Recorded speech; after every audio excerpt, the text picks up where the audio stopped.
everyone, how are you doing today? I am Constance as usual, and thank you for joining me in the next episode of my English classes. Well, today is what? Story time, all right? Today we are going to be continue on with our George and Venus story. So, where's my pen? Oh my goodness, my pen fell. So, let's get started, all right? So you remember from our last episode, let's see, George came up with an idea that he wanted to pass on to Mr. George Thomas. He's not his father-in-law has it, but he consider him to be so. So he's trying to take matters into his own hands. So let's see where the story has left off from there. The big black truck had stopped in front of George's house at the top of Nesbury Hill. And there he turned to Richard Thomas and demandingly said, "Father, I think we should cancel the security services of Blue Hawk Company on Monday morning." Hands still resting on the steering wheel of his truck, Mr. Thomas began staring at George in awe, because he was shocked to hear George speaking in such a voice of authority, and second, because he had heard his daughter's boyfriend calling him Dad. Not caring to ruffle the emotions of the village boy, Mr. Thomas turned to George, asking, "What do you have in mind, son?" "I want to talk with few of the guys at the mechanic shop and few others in my village and see if they would love to come and work with us. You could probably pay them half of what you would be paying out to Blue Hawk, and certainly get better loyalty to your business from them," George explained. In silence, Mr. Richard stared through the windscreen of his car for a while before responding. "I'm only the guardian angel of this business, George. This is going to be your office, so you can do whatever you think is best for it," Mr. Thomas finally expressed. Hearing such, George immediately pulled the phone from his pocket, dialed the number to Blue Hawk Company, and then canceled the order. George was just about ready to send word to his village pertaining to this great opportunity, but before he could dial another phone number, Mr. Thomas gave him a gentle reminder that he should go and change out of his pissy pants before making another important call. "Don't you know the persons at the other end of the phone can smell the rankness coming from your pants?" Thomas said jokingly, causing George to stare at him with much skepticism. Nonetheless, George obeyed, and soon he was making his way out of the vehicle and started heading to the door of his house, where a quick shower and a change of clothing brought George back to the task at hand. A message to his shopkeeper in his village would certainly bring word to his mother to start rounding up a few men whom he believed were capable of carrying out this security position, even if they were unable to read well as he could.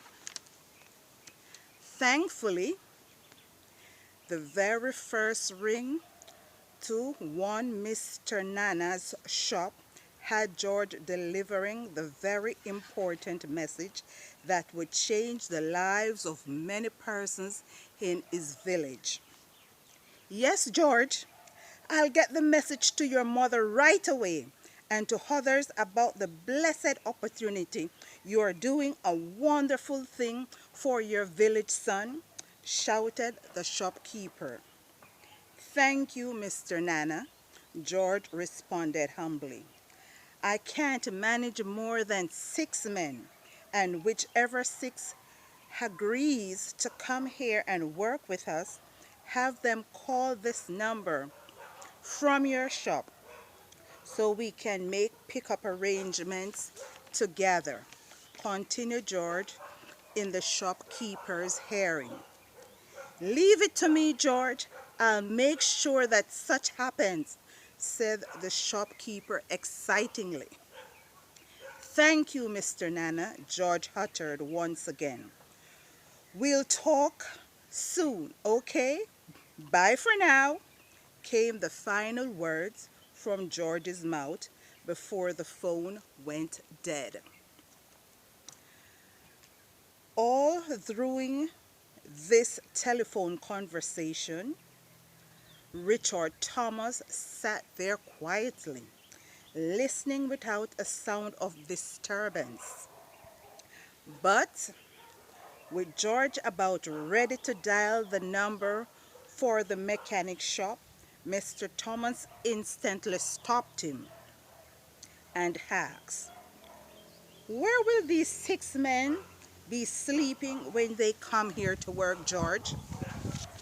Without any hesitancy, George boldly responded, here, of course, where else?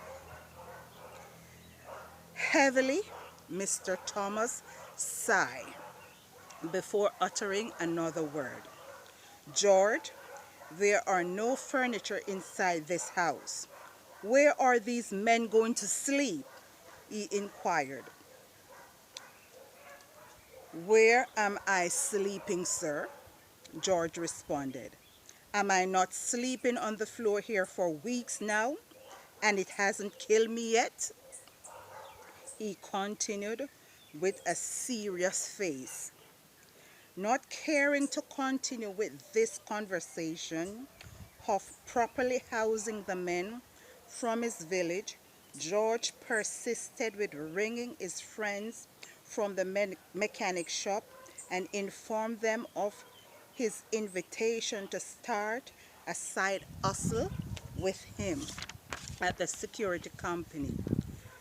Count me in, my brother, Mike exclaimed, filled with enthusiasm upon hearing George's proposal. Gary, on the other hand, rejected George's offer because he was already preoccupied with his night classes along with his mechanic work at the shop. However, he was willing to freely recommend his 18-year-old brother Sam for the position, knowing it would do him well sooner or later in the working world. Gladly, Sam accepted the position being offered to him and considered himself lucky, especially since he had just finished high school and needed that special something to expand his vision of his own life. George was now elated to have 8 strong young men in his corner to help him venture out into this oil trading business. Young men who knew where he was coming from and cared not to cause him harm or demanding that he embezzle funds for their pockets. Most of these men were like his blood brothers, and he felt extremely good to have them in his corner. Nonetheless, Richard Thomas was still inside the living room, leaning against one of the walls and waiting for George to finish with his recruiting task. And with the phone conversation now ended, Mr. Thomas was like a father. Mr. Thomas, like a father to a son, gently reminded George that he couldn't have his workers sleeping on the floor of his house because such was humane and against the law. And who is going to run to the law and babble this information? George lashed out, asking. They are only going to be bouncing it on the floors for 2 weeks the most. After their first paycheck, they can pool together funds and furnish an apartment or furnish a rent apartment or buy a couple of mattresses and throw them on the floor here until Venus and I are ready to make this place into a home, continued George, suggesting. Well, George, this part of the business I'm leaving in your hands. But if trouble comes knocking on these doors, please don't call my name. Please don't call my name, Mr. Thomas said, shouting. You understand me, son? This, he said, lifting his eyebrows and walking through the door. This, he said, lifting his eyebrows and walking through the door. So this is the end of episode 30. Episode 13. This is where we are now, which I should have introduced to you before I started reading. Sorry about that. Okay, I hope you have enjoyed the story. Please take out whatever literary devices you can find in the story for your exams, all right? Please comment on the story, like, share, hit the notification bell so whenever I post the video, you will be the first to have it. Also, check the description box for my merch where I have lovely t-shirts selling, and also at Spreadshop. And also, check my link for Amazon.com where I have books selling. Okay, I'll be publishing a new book soon. Most likely self-publishing, all right? I'll be self-publishing a new book soon. All right, Orphans of a New Day. I hope you guys like it. I hope you check it out. I hope you give your support. I would so much appreciate it. All right, once again, my name is Constance, and I thank you for joining me in this episode of my English class, and I look forward to you joining me once again. Until my next class, bye-bye. Remember, story time, episode 13. Bye-bye.